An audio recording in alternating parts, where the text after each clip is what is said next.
Hello Bharat શ્રેષ્ઠ તમારું સ્વાગત છે. Most welcome. ગ્રામરના લેક્ચરની અંદર સીસીની પ્રિલિમ ઇંગ્લિશનું પેપર આપણે સોલ્વ કરવાનું છે 20/5/2024 શિફ્ટનું. ટોટલ 17 ક્વેશ્ચન છે. તમારે ખબર પડશે કે સ્ટાઇલ કેવી હોય, સીસીમાં પૂછે છે કઈ રીતની ડેપ્થ ઊંડાઈ હોય છે એમની, અને ટ્રાન્સલેશન કઈ રીતના પૂછાય છે, જમ્બલ પાર્ટ સેન્ટેન્સીસ કઈ રીતના પૂછાય છે, સિનોનિમ, એન્ટોનિમ્સ, અને સિમ્પલ વસ્તુ કઈ રીતે પૂછે છે. આમાં બધા જ લેવલ આવી જાય છે પેપર. એકદમ બેઝિક લેવલના ક્વેશ્ચન હોય છે અને માથું ફાડી નાખે એવા ક્વેશ્ચન હોય છે. તો બધી જ પ્રકારની ઇંગ્લિશની 360 ડિગ્રી તમારે તૈયારીમાં રહેવું પડે. એ તમને આ પેપર સોલ્વ કર્યા પછી ખબર પડશે. તમારું રીડિંગ પાવરફુલ હોવું જોઈએ, તમારું ઓબ્ઝર્વેશન ક્લિયર હોવું જોઈએ, તમારું ફોકસ ગજબનું હોવું જોઈએ. ત્યારે તમે આ પેપરમાં 100% માર્ક મેળવી શકો. ડરાવતો નથી, પણ આગાહ કરું છું, એટલે કે તમને સજાગ કરું છું, એલર્ટ કરું છું. કારણ કે એલર્ટ રહેવું જ પડે, તાપીને રહેવું પડે. ત્યારે બગલાના મોટા માછલી આવે છે, ત્યારે સિંહ શિકાર કરી શકે છે. એવી વસ્તુ છે. દેખ કે ચલ્યો, પહેલો જ ક્વેશ્ચન છે તમને લખ્યું છે select the most appropriate present tense નું ફોર્મ ગોતવાનું છે. આ ભૂતકાળ છે, કાઢો. ભવિષ્ય છે, કાઢો. હવે પ્રેઝન્ટ બે જ વધ્યા. Of the verb form the given options to fill in the blanks for the given sentence. She ખાલી જગ્યા ટુ મ્યુઝિક વાઇલ વર્કિંગ. બે ઓપ્શન છે, એક સાદું વર્તમાન કાળ છે અને એક ચાલુ વર્તમાન કાળ છે. વાઇલ વર્કિંગ જે છે એટલે કે કામ કરતા કરતા એ શું કરે છે એવું બતાવવાનું છે. કોઈ અહીંયા એવો શબ્દ નથી વાપરો જે ચાલુ ક્રિયા બતાવતું હોય, બરાબર છે. એટલે વાઇલ વર્કિંગ જે ફ્રેઝ છે એ સાથે વર્તમાન કાળ સાથે મેચ થાય છે. અને પાછળ એસબી લગાડેલું છે એટલે સીની સાથે પરફેક્ટલી મેચ થાય છે. She listens to music while working. કામ કરતા કરતા એ મ્યુઝિક સાંભળે છે. અને લિસન પછી ટુ શબ્દ આવશ્યક છે, ને સાંભળવું, બરાબર. બીજો છે which of the alternative substitutes the given group of words in the bracket. One word for the substitute. આમ બ્રેકેટમાં લખ્યું છે ધ ખાલી જગ્યા, એટલે કે સ્ટોર હાઉસ ફોર થ્રેશ્ડ ગ્રેઇન. એટલે કે ઘઉં ઉગે, ચોખા ઉગે, એના છોડ ઉપરથી એના ચોખાને કે ઘઉંને કે આપણે જુદા પાડીને, અનાજને જુદો પાડીને એના છોડ ઉપરથી એ જુદું પાડવું એને થ્રેશ્ડ ગ્રેઇન કહેવાય. પછી એને સ્ટોર કરીએ મોટા ગોડાઉનની અંદર, કોલ્ડ સ્ટોરેજની અંદર, કે જ્યાં સ્ટોર કરવું. એ સ્ટોર હાઉસને, અનાજ ભરવાના સ્ટોર હાઉસને શું કહેવાય એનો શબ્દ ગોતવાનો છે. આમાં was well protected against the rain. વરસાદમાં એને સુરક્ષા મળે, સારામાં સારી રીતે વરસાદથી એને કાંઈ ભેદ લાગે નહીં એવા ઘરને, એવા મકાનને, એવા સ્ટોર હાઉસને શું કહેવાય? 4 શબ્દો છે અહીંયા. ગ્રેનરી, ઇન્ફર્મરી એટલે બીમાર લોકો, મોટી સ્કૂલ હોય, મોટી હોસ્ટેલ હોય, તો એની અંદર ઘણા બધા વિદ્યાર્થીઓ કે બીમાર થતા હોય તો એને એક અલગ રૂમમાં રાખવામાં આવે. એને માંદાનો રૂમ કહેવાય. એને ઇંગ્લિશમાં ઇન્ફર્મરી કહેવાય. ઇન્ફર્મરી એટલે શું થાય? માંદાનો રૂમ. ત્યાં ટ્રીટમેન્ટ મળે, દવા થાય, બાટલા ચડે, ઇન્જેક્શન ઘોકાવે, જે કરવું એ કરે. ઓર્ચર્ડ એટલે શું થાય? આપણે જેમ કેરીનું ફાર્મ હોય, સફરજનનું ફાર્મ હોય, મેંગો ફાર્મ, એવી રીતે શું કહેવાય? ફળોનું ફાર્મ, ફ્રૂટ ફાર્મ. પછી હચ એટલે શું થાય? તો કે નાના જે પ્રાણીઓ છે, સસલા છે, પછી નાના કોઈ પાળતું હોય તો આપણે વાંધો નથી, શું કહેવાય, પિગ, એ છે. નાના પક્ષીઓ પાળેલા હોય તો એને રાખવા માટેનું નાનું પાંજરું છે, ખુલી જાય બંધ થઈ જાય, ખુલી જાય બંધ થઈ જાય, અને એમાંથી દેખાય પ્રાણી એને આરપાર, એવું. એને પણ હચ કહેવાય. અને બીજું હચનો એક અર્થ એવો છે કે આપણે જૂના જમાનામાં, હવે તો એવું એવા ઘરોમાં નથી હોતું, પહેલાના જમાનામાં એવું કબાટ હોય, એની અંદર શોકેસ, એટલે કે એની અંદર બધી વસ્તુઓ રાખેલી હોય શોભાની, અને દરવાજામાં કાચ હોય, કાચની આરપાર બધી એવી વસ્તુ દેખાય કે વાહ ગજબ છે, લાયા છે, એને પણ હજ કહેવાય. તો ગ્રેનરી એટલે શું થાય? તો કે અનાજ કે કઠોળ સંગ્રહ કરવાનું એક મકાન, ગોડાઉન, શેડ, એને સ્ટોર હાઉસ કહેવાય. અહીંયા કયો સાચો જવાબ આવ્યો? ગ્રેનરી, બરાબર. પછી છે select the most appropriate form of verb from the given options to fill in the blanks for the given sentence. I'm afraid Mr. Smith, Dr. Smith is not ખાલી જગ્યા patients at the moment. At the moment ઉપર focus કરો. At the moment એટલે કે અત્યારે, આ ક્ષણે, right now હોય, at present હોય, at this time હોય.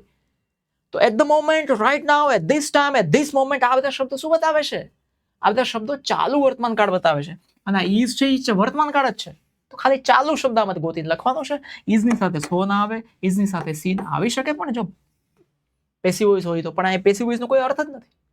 આ એમ લાગે છે કે ડોક્ટર સ્મિથ છે એ અત્યારે પેશન્ટને ચેક નથી કરી રહ્યા, જોઈ નથી રહ્યા, દેખી નથી રહ્યા, તપાસી નથી રહ્યા, અને ઇઝ ને સી નું કોઈ સંજોગ નથી, એટલે સિંગ એ બરાબર. પછી છે સિલેક્ટ ધ એપ્રોપ્રિએટ આર્ટિકલ ગોતવાનો છે. આર્ટિકલ 3 છે એન્ડ કમ્પ્લીટ ધ સેન્ટેન્સ કરવા માટે. અને જો નો હોય તો નો આર્ટિકલ છે. If there is no requirement for the article in the given sentence. Article ના લાગે એવું લાગે તમને તો આ સિલેક્ટ કરી લેવાનું. આટલી બધી સૂચના આપવા બદલ તમારો ખૂબ ખૂબ આભાર. 2 કિલો ભજીયા ખાઈ જજો અમારા ઘરે આવી રહી ગયા, મરચાવાળા તીખા તીખા ખવડાવશું. અવર શિપ જહાજે ક્રોસ કર્યું એટલે કે પસાર કર્યું. આ બાજુ પહેલા ચડી ગયું. ખાલી જગ્યા Atlantic in the 7 days. Atlantic જે છે એ મહાસાગરનું છે, સાગરનું નામ હોય. સાગર, મહાસાગરોના નામની આગળ આર્ટિકલ ધ લાગે છે. The Indian ocean, the Pacific ocean, તો આર્ટિકલ ધ. 7 દિવસમાં મેં એટલાન્ટિક મહાસાગર ક્રોસ કર્યો જહાજે. હવે choose the most logical order of the sentence words from among the 4 given choices. આ 4 ચોઇસ છે ને એકદમ લોજિકલ ઓર્ડરમાં ગોતવાની છે ટુ કન્સ્ટ્રક્ટ અ કોહેરન્ટ સેન્ટેન્સ, એટલે લોજિકલ સેન્ટેન્સ, મીનિંગફુલ સેન્ટેન્સ. નવો શબ્દ બાય પ્રોસ્ટ આપણને શું થતું હોય કોહેરન્ટ એટલે મીનિંગફુલ, ઇન્ટેલિજન્ટ, મતલબ આપણને વંચાઈને મગજમાં બેસે એ રીતના સેન્ટેન્સ બનાવવાનું છે. લઈ આવજો આવા નવા નવા શબ્દ લઈ આવીને અમારું ભેજું ખાવાનું ધંધા કરજો. હવે આમાંથી એક વસ્તુ ગોતવાની છે. જો હવે આમાં આ સ્મોલ છે, આ સ્મોલ છે, આ સ્મોલ છે, આ કેપિટલ છે, એટલે અહીંયાથી શરૂઆત થતી હોય એવું લાગે, એટલે ડી થી શરૂઆત થતી હોય રાખો, બાકીને કાઢી નાખો. એબીસીડી નથી તો ડી આ સી થી શરૂ થાય છે એટલે પણ નથી. હવે 2 ઓપ્શન તમારી પાસે વધ્યા. Studying the natural sciences, natural science ને સ્ટડી કરતા કરતા is studying the natural sciences is critical છે. ક્રિટિકલ એટલે કે અર્જન્ટ છે. સાયન્સ સ્ટડી કરવું જ પડે, એના પર ફોકસ કરીને તાત્કાલિક પગલાં લેવા પડે એવી વાત છે. In shaping once personality and Outlook is there primary purpose is to help individuals. કારણ કે એનો પ્રાથમિક હેતુ એ છે કે ઇન્ડિવિજ્યુઅલ એટલે કે દરેક વ્યક્તિને આ દુનિયા આપણી એક જ છે એ તરીકે જોવાનો છે. તો અહીંયાથી શરૂ થાય છે, એ અહીંયા આવે છે, પછી આ ત્રીજું છે, પછી આ ચોથું છે. તો ડી બી સી એ કે ડી બી એસી, સોરી ડીબીએસી, બરાબર. અહીં કોમા આવી ગયું એટલે કોમા પછી આ કનેક્ટર તરીકે એઝ ધેર, કારણ કે as there primary purpose is to help. Help કોને કરવાની છે? ક્રિટિકલ ઇન શેપિંગ ને નથી કરવાની, હેલ્પ ઇન્ડિવિજ્યુઅલ ને કરવાની, એટલે હેલ્પ ના ઇન્ડિવિજ્યુઅલ સાથે કનેક્શન છે, બરાબર છે. અને અહીંયા જો તમે studying the natural sciences, sciences ના બહુવચન છે, આખા ટોપિકની વાત છે, સ્ટડીંગની વાત છે, એટલે ઇઝ આવે છે. ઇઝ ઇન્ડિવિજ્યુઅલ્સ, જો ઇઝ પછી ઇન્ડિવિજ્યુઅલ્સ તમે મૂકો તો ઇન્ડિવિજ્યુઅલની વાત કરતા હોય તો આ એપોસ્ટ્રોફી એસ આવવું છે, એટલે મેળ નથી બેસતું. અને ઇઝ પછી સીધું એસ એ મેળ નથી બેસતું, એટલે આ લોજિકલ છે. હવે આ તમને કેટલું વંચાશે ખબર નથી, પણ જોઈએ. ટ્રાન્સલેશન કરવાનું છે તમારે, ઇંગ્લિશ બરાબર વાંચવાનું. આમાં ટ્રાન્સલેશનના મેં જોયા નાનકડો જ ફેરફાર હોય છે, પણ વાક્ય એવડું મોટું ને એટલા અઘરા શબ્દોમાં આપેલું હોય, સાલું આપણું મગજમાં ન ઉતરે. આપણને આદો ગુજરાતી ચમનું કરશે, ચમનું નહીં. તમે જુઓ હું તમને સાવ ઇઝી કરી દઉં. In this era of globalisation, globalisation એટલે વૈશ્વિકીકરણ, એરા એટલે યુગ, ઇન ધીસ એટલે આ, ઇન એટલે આ ઇન એટલે માં થાય ને, આ વૈશ્વિકીકરણના યુગમાં, આ વૈશ્વિકીકરણના યુગમાં આટલું જ છે ને. પહેલું તો કા પેલામાં કા છેલ્લામાં એટલો જ ફેરફાર હશે બધા 4 ઓપ્શનની અંદર, બીજું કાંઈ નહીં હોય. જો in this era of globalisation, આ વૈશ્વિકીકરણના આ યુગમાં, વૈશ્વિકીકરણના આ યુગમાં, ઇન ધીસ એરા એટલે આ યુગમાં, વૈશ્વિકીકરણના આ યુગમાં. હવે જુઓ તમે, વૈશ્વિકીકરણના આ યુગમાં એક, વૈશ્વિકીકરણ યુગમાં, વૈશ્વિકીકરણ યુગમાં, વૈશ્વિકીકરણ ના, અહીંયા ઓફ છે. જો તમે જો 2 કિલો ખાંડ ખાઈને જુઓ, એટલે જોયું અહીંયા ભૂલ પડી ગઈ. વૈશ્વિકીકરણ યુગમાં, પાછી ભૂલ, વૈશ્વિકીકરણના આ સમયમાં, સમયની વાત નથી બેટા, યુગની વાત છે. થઈ ગયા ત્રણ ખોટા? કઈ વાંચવું પડ્યું આગળ? છતાંય વાંચીએ. Society seems to be, seems એટલે લાગવું, એવું લાગે છે, એવું જણાય છે, એવું દેખાય છે, એમ જણાય છે. અહીંયા પ્રવૃત્ત રહે છે એવું કહે છે. એવું ક્યાં પ્રવૃત્તિની વાત આવે છે? સીમ્સ ટુ બી એટલે લાગે છે. પાછળ પડ્યો રહે છે, ક્યાં કોની પાછળ પડ્યો છે? પીછું કરતો જણાય છે? પીછું કરવાની કોઈ વાત નથી. સીમ્સ ટુ બી બિઝી, વ્યસ્ત રહેતો હોય, એટલે કે રચ્યો પેચો રહેતો હોય. બસ આવી ગઈ વાત. બાકી બધામાં ખોટું જ હશે. લાગે છે અઘરું, પણ છે નહીં. હવે પાછું જમ્બલ કરવાનું છે. કોહેરન્ટ એટલે લોજિકલ પાર્ટ ની અંદર. ચલો ક્યાંથી શરૂ કરશું? આમાં અઘરું પડે, કારણ કે બધા સ્મોલ આપેલા હોય ત્યારે ઘણી વાર આવી રીતે લોચા મારી જાય. હવે જો of કોન્ટ્રીબ્યુટિંગ the owner of once, અહીંથી ક્યાંયથી શરૂ થતું એવું લાગે. પુટ છે, ક્રિયાપદ છે, ત્યાંથી કંઈ એવું કોઈ આજ્ઞાર્થ વાક્ય નથી પુટથી શરૂ થતું. પુટ ઇન ટુ રિસર્ચ, રિસર્ચમાં મૂકો, પછી દેર ઇઝ અ રિવોર્ડ, એવું ત્યાંથી શરૂ થતું એવું લાગે. કન્ટ્રી એન્ડ ધ પ્રોગ્રેસ, અધૂરું વાક્ય હોય એવું લાગે. એવું જરૂરી નથી ફોરથી વાક્ય શરૂ ના થાય.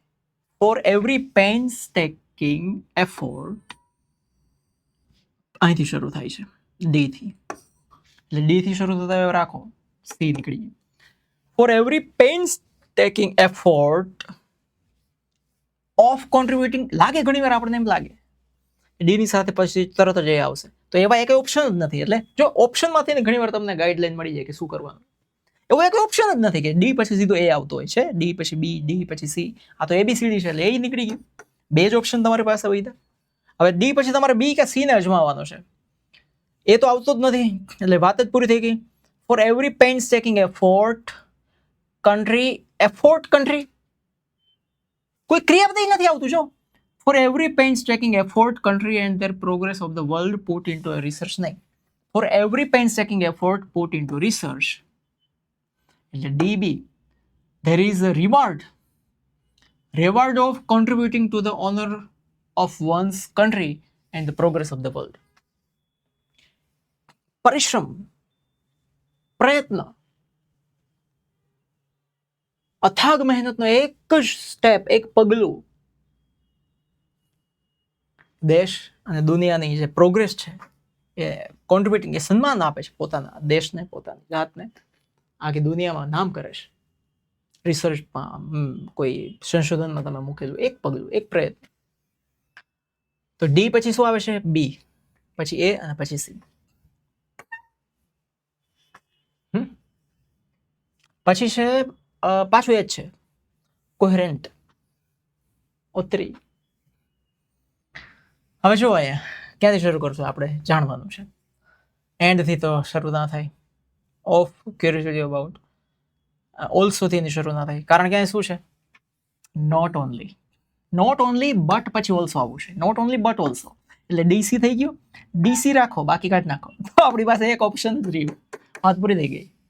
Grammar, grammar, mind it, grammar મહત્વનું છે. નોટ ઓનલી પછી બટ ઓલ્સો આવવું જોઈએ. તો ડીસી છે અહીંયા. ડીસી ક્યાંય બીજે લાઈનમાં નથી. જો અહીંયા સીડી છે, સીડી છે, સી એ ડી છે, ડીસી એક જ જગ્યાએ છે.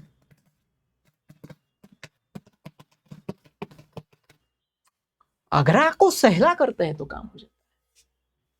Natural science studies are not only essential, खाली जरूरी नहीं नेचुरल साइंस नो अभ्यास रिसर्चर्स માટે, સંશોધકો માટે, બટ ઓલ્સો ફોર ઓર્ડિનરી, સામાન્ય માણસો માટે એટલું જરૂરી છે. As the help to develop a sense, any sense આપે છે ક્યુરિયોસિટી, કંઈક વસ્તુ જાણવાની, નેચરલ દુનિયાને જાણવાની એક આપણી અંદર તાળવેલી જન્મમાં આવે છે.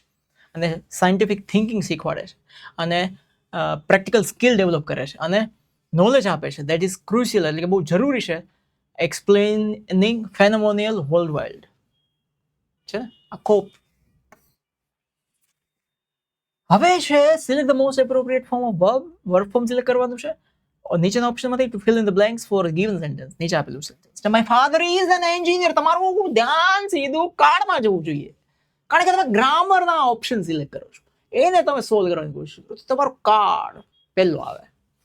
ફાધર ઇઝ એન એન્જિનિયર, ખાલી ગયા work for a multinational company. આપણે ફોર અને સીન્સ આવે એટલે મગજમાં ઘસી જ ગયું હોય કે હેવ બીન, ગેસ બીન, આવું કંઈક આવતું હશે, પણ અહીંયા ફોર કે સીન્સ પછી સમય નથી આપેલો.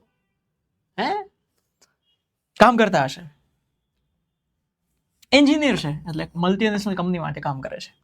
તો અત્યારે કામ કરે છે, હાલમાં નજર સામે કામ કરે ના.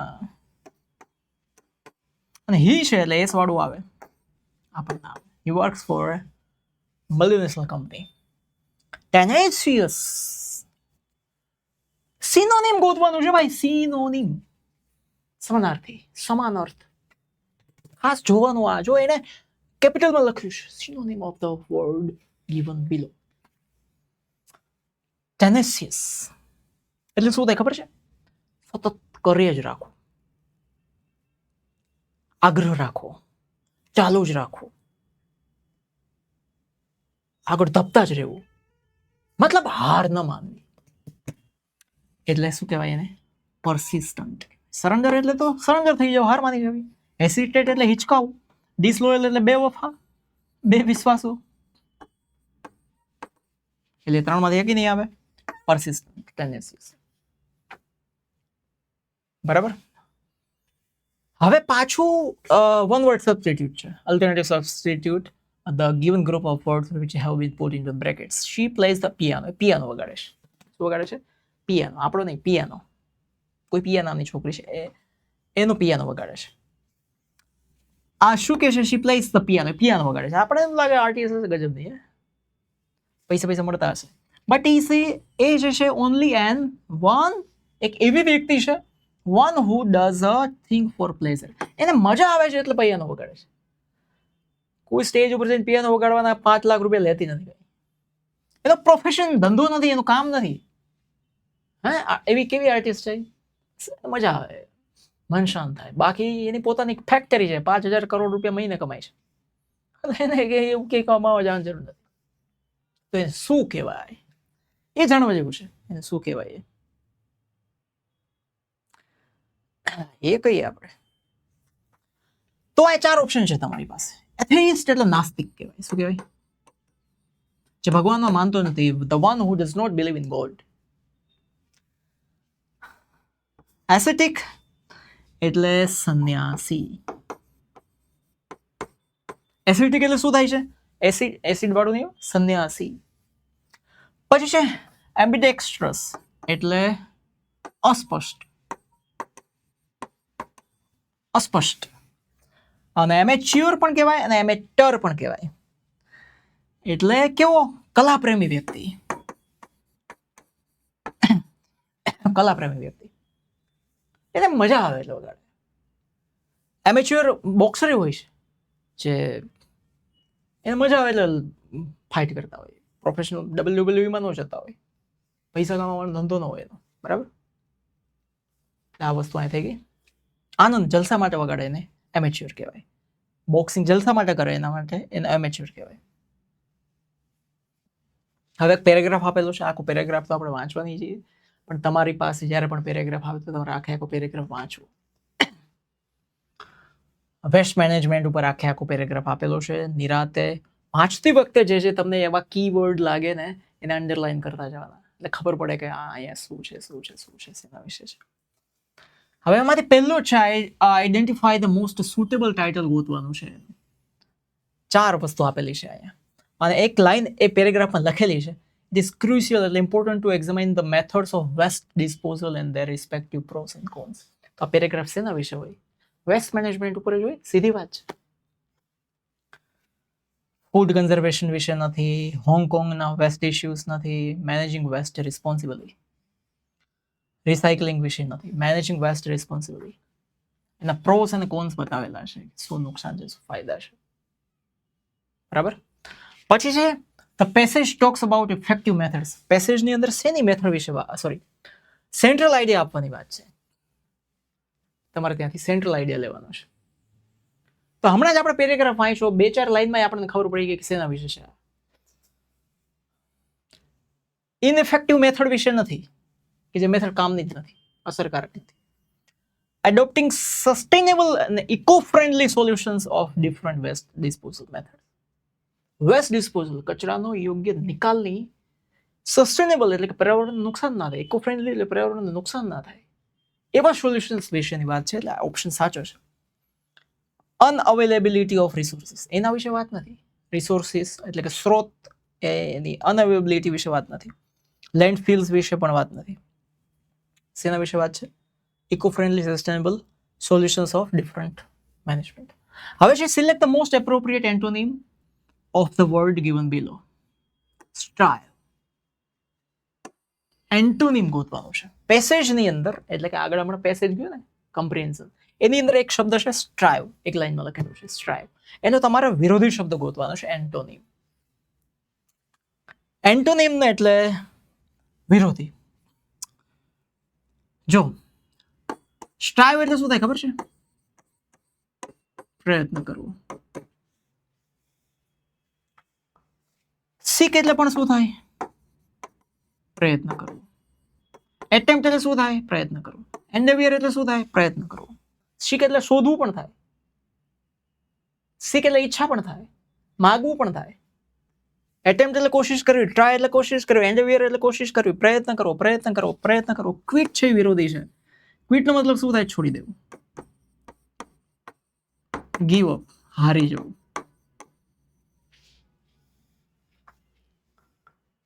ખબર પડી ગઈ? કયો ઓપ્શન સાચો આવશે? ક્વિટ. પછી છે સિનોનિમ ગોતવાનો છે. પેસેજની અંદર આગળના કમ્પ્રિહેન્શનની અંદર પ્રેસિંગ શબ્દ હતો. હવે પ્રેસિંગ જે છે એ નાઉન પણ છે અને એડજેક્ટિવ પણ છે. નાઉન તરીકે જ્યારે પ્રેસિંગ આવે એટલે શું થાય? દબાવવું, ભાર આપવું. એડજેક્ટિવ તરીકે જ્યારે પ્રેસિંગ આવે એનો મતલબ શું થાય ખબર છે? ઇમ્પોર્ટન્ટ. ટ્રિવિયલ એટલે શું થાય? ટ્રિવિયલના બે અર્થ છે. ટ્રિવિયલ એટલે સ્મોલ પણ થાય અને અનઇમ્પોર્ટન્ટ પણ થાય. એટલે એ વિરોધી થઈ ગયો. ઓપ્શનલ એટલે શું થઈ ગયું? અલ્ટરનેટિવ થઈ ગયો. ઇનએસેન્શિયલ એટલે કે જે જરૂરી નથી એવું. ઓપ્શનલ એટલે મહત્વનું તો ઇમ્પોર્ટન્ટ તો ના જ થયું ને, વૈકલ્પિક થઈ ગયું. ક્રુશિયલ એટલે શું થાય? ઇમ્પોર્ટન્ટ. ક્રુશિયલ એટલે શું થાય? ઇમ્પોર્ટન્ટ. અને પ્રેસિંગ એટલે પણ શું થાય? ઇમ્પોર્ટન્ટ. ત્રણ શબ્દ પ્રેસિંગ, ક્રુશિયલ, ઇમ્પોર્ટન્ટ, ત્રણ એકબીજાના સિનોનિમ છે. હવે અનુવાદ કરવાનો છે. ખાસ વાક્ય વાંચવાનું. 14 વર્ષની ઉંમરે ગામડે ઉઘરાણી કરવા બા મને મોકલે. તમારે આમ નામ નથી જવાનું. તમારે મૂળ વાક્યમાંથી પકડવાનું છે કે બા મને મોકલે. મોકલનાર બા છે, કરતા બા છે, મને એટલે હું, કર્મ શું, મોકલવું એ ક્રિયાપદ છે. સૌથી પહેલા ક્રિયાપદ ગોતો. સેન્ટ બરાબર છે, સેન્ટ બરાબર છે, સેન્ટ બરાબર છે, સેન્ટ બરાબર છે. હવે કોણ મોકલે છે? બા. તો બા આગળ હોવા જોઈએ ને, સેન્ટ ની આગળ બા હોવા જોઈએ કે નહીં? કરતા પછી સેન્ટ આવે ને? યસ. તો ચલો અહીંયા બા છે, આગળ કે બા છેલ્લે નાખી દીધા. મધર સેન્ટ આમાં છે. ઓકે, આમાં મધર વિલેજ સેન્ટ. જેવી રીતે મધર મેરી હોય એવી રીતે mother village sent. Sent me to the mother. મમ્મી પાસે મોકલે છે. ઊંધો થઈ ગયો. કાંઈ બીજું વાંચવાની જરૂર છે? આવી રીતે ગોથા ખવડે તમે આખું કલેક્શન ઓફ ડ્યુઝ, કઈ મેળ જ પડતો નથી. 14 years old I was when mother. 14 વર્ષનો હતો ત્યારે. આ વેન છે આની અંદર વેન બેન આગળ when 14 years old I was sent me to the મમ્મી પાસે મોકલ્યો. Collection of dues when 14 years old I was sent to the village mother. Mummy પાસે મોકલ્યો. અને છેલ્લું અહીંયા આવું અને એક વાત સમજ. આ વાક્યનો અનુવાદ કરો. Imperative sentence. આગળનું વાક્ય જે છે ને, મમ્મી મને મોકલે એટલે કોઈ સાદો વર્તમાન કાળ નથી. આ સાદો ભૂતકાળ છે. 14 વર્ષની ઉંમર એટલે એ સમયમાં ભૂતકાળની રોજિંદી ક્રિયાઓ દર્શાવવા માટે સિમ્પલ પાસ્ટ ટેન્સ એટલે સાદો ભૂતકાળ વપરાય. અહીંયા આવો, આવો એટલે કમ, અહીંયા એટલે હિયર. કમ હિયર છે આમાં ક્યાંય? છે આમાં પહેલા આવવું જોઈએ. કમ હિયર છેલ્લે શું છે?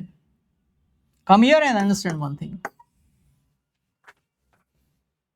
ગ્રામરની લોટ્સ ઓફ વેરાયટી આવી, વોકેબ્યુલરીની વેરાયટી આવી, જમ્બલ્સ પાર્ટ્સ સમજવાની, નિરીક્ષણ કરવાની શક્તિ, સૂચનાઓમાં પણ કંઈક આપેલું હોય, આ બધી જ વસ્તુ આની અંદર જોવા મળી આ પેપરની અંદર. એ ખાસ જાણવા જેવું છે. એક એક સ્ટેપ તમારો એક એક માર્ક લઈને દોડતું હોય છે. ગાઈસ, ધ્યાન રાખો. All the best for your future dreams. મહેનત કરજો, એલર્ટ રહેજો, સાવધાન રહેવાનું, પૂરા કોન્સિયન્સ રહેવાનું, માઇન્ડ પૂરેપૂરું 100% આમાં હોવું જોઈએ. સોશિયલ મીડિયા ગયું માં હમણાં કઈ મગજને ડાયવર્ટ કરી નાખે છે હાડું પોતે જેવું. Focus, dear focus. કાંઈ અઘરું નથી, આપણે ઘણા બધા પેપર સોલ્વ કરશું. બરાબર. જય હિન્દ, જય ભારત, વંદે માતરમ.